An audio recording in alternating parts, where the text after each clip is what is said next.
今天我们用这一块花布来做一条大摆裙。我们从一个角这里量一个15英寸，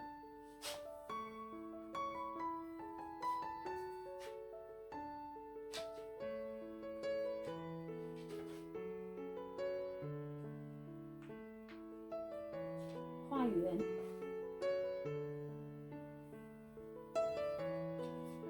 再裙的长度。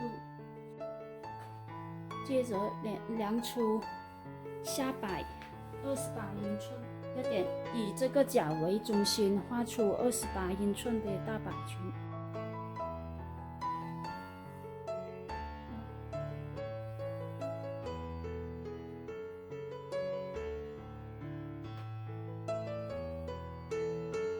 然后把那个线把它连接起来。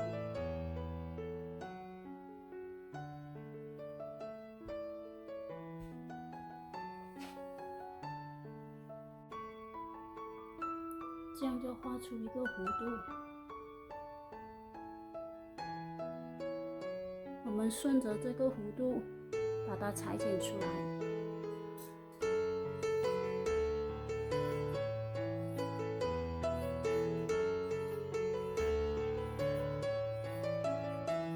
剪出了一个，接着按照大花纹剪另外一片，另外一面只需要是这样把它挪到把整个布料摆平，就可以剪出需要的长度和图。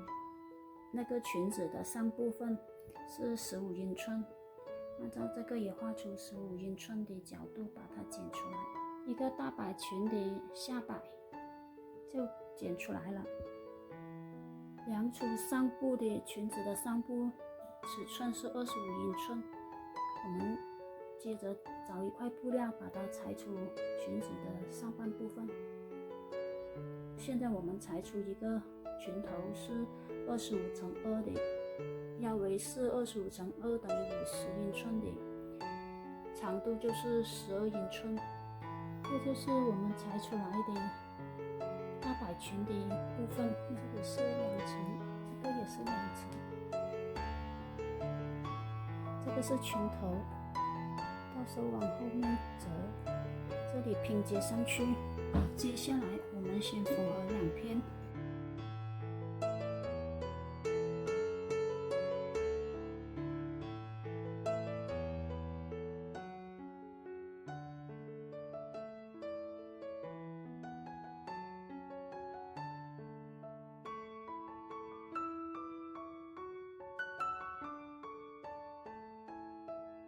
然后把裙头和大裙摆缝合起来。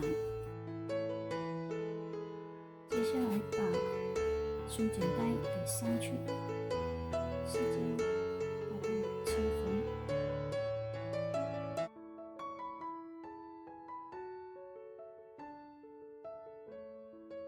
最后把这个裙角边给收好，收个大的边。